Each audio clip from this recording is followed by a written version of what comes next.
But let's get to something that affects lots and lots of us. If you drive a car, it will affect you, and I suppose probably even more if you ride a bike.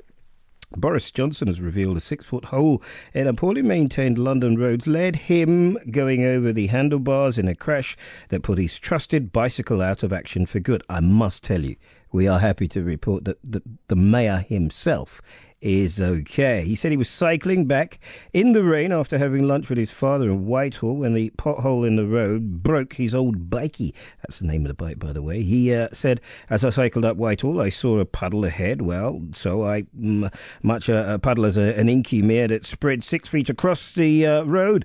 So just how big a problem are potholes in London? Now, I know lots of people have said, look, they are in particular areas really bad, and we're worrying about why they are bad, whether or not they will be repaired. But I suppose in my head, I remember when I was riding a bike quite regularly, I mean for a week, that you saw the holes and you literally had to swerve to avoid them, and you found yourself, just really getting involved with the cars, which is what you don't want to do.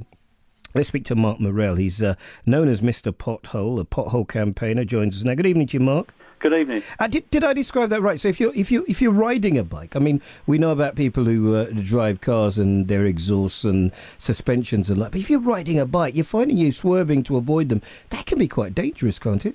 Yeah, well, in fact, there's been several cyclists unfortunately killed as a result of either hitting the pothole and going under the wheels of a vehicle or swerving to avoid it and coming in contact with them. So they're an annoyance to some people, but there's a real tragic side. Now, I was told it's something to do with the compound that's being used and the hot and the cold weather that's making it shrink and making it, we're having more potholes than we did before. Just take us through the whole history of potholes. Are we having more accidents? Are we seeing more potholes than we've ever seen before? Yes, and really it's a complete lack of maintenance. Across the country, you're talking about billions of pounds, and in fact, I'm preparing a paper to go to the Transport Select Committee about our roads coming from a disgrace into a scandal because it's mismanagement. There's places, I did a Freedom of Information request, there's places in London such as Islington that last year told me they've got a backlog of £68 million. Yeah, but it's in nobody's interest. Okay, and I'm going to speak to Martin from the City Commissioner of Transport for Westminster. I'm going to speak to him in a minute. It is in nobody's interest for people to get hurt or for potholes to destroy people's cars' exhaust. It isn't in anybody's interest, is it? Why is it happening? There's been a cutback in funding for years, and it's been an easy place for councils to reduce spending, to reduce the spending there to fund other things. Central government haven't actually done it. There was a plan back in the year 2000 by the Department of Transport to get rid of the backlog over a 10-year period. That never happened. So it's now going to cost 3 times the amount. As we all know, if you don't actually repair things at an early stage, it costs more. The repair techniques are not fit for purpose. They aren't sealing the edges. I mean, and Boris in his article said about the wonderful job. Well, I'd like to go round in the tank that I went to the Department of Transport with Boris around the streets of London, spend an hour with Mr. Pothole, and let's see how good these standards are. Because what do you want? We all see it. What do you want? I'm trying to get the government to actually do an inquiry about the scandal of our roads in terms of correct funding, because they pull in well over £50 billion a year from road users. Less than 10% of that's actually spent on road maintenance. They talk about big figures in investment, but very little about maintaining it, and it's really a lack of investment in our total asset base. By the way, I hope Boris reported the pothole, because that's the first thing you should do as a citizen, is report any potholes by whatever means, whether it be the local authority or the cycling charity or street repairs, which is a national reporting system, because that's important that people are aware of them to stop them happening. Yeah, so they can put yellow lines around them. Listen, thank you very much. That's Mark Morell there. Let's speak to Martin Lowe, City Commissioner at Transportation at Westminster. Thanks so much for talking to us. Appreciate it very much. Not great when the Mayor of London goes head over whatever in one of your potholes, is it? It's probably not one of our potholes, Eddie. I think one of the sad things is that councils often get blamed for potholes when it's the responsibility of a utility that's hasn't maintained its covers very well. In Westminster, and particularly along Whitehall, we have monthly inspections of the highway, and any defects are reported and promptly put right.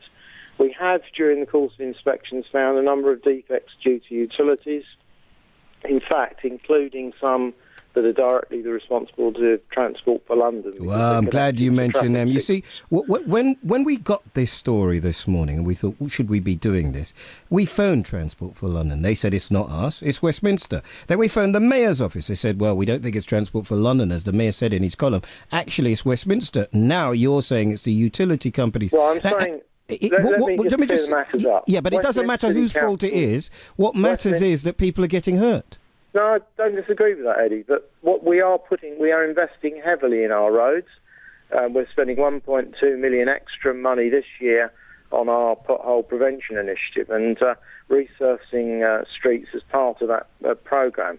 But can you just tell us about pothole prevention initiative? Council is the highway authority for Whitehall.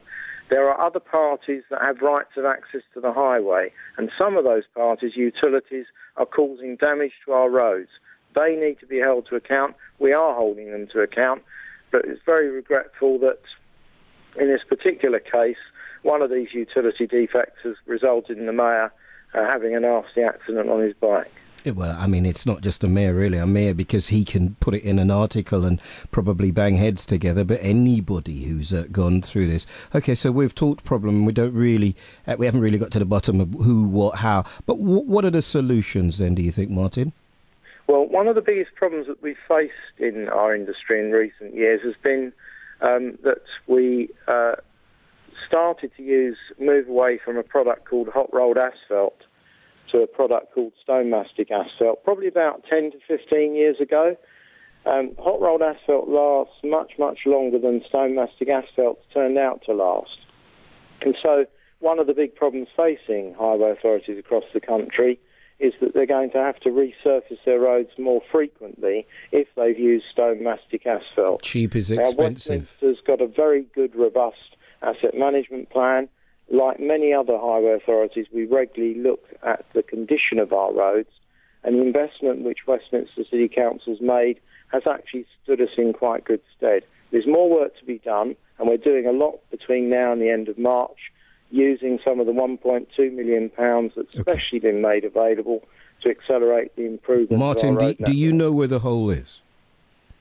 No, I don't. Have you asked where the hole is? I've sent two emails to Boris Johnson's office asking him for clarification.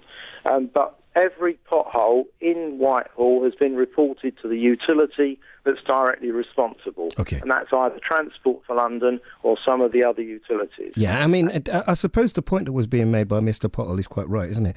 That, as soon as you see them, identify them, you've got to point them out, and then something can be done. Martin, I appreciate your time very much. Only moving on, because I want to get those news headlines read for us tonight by Anna Cookson.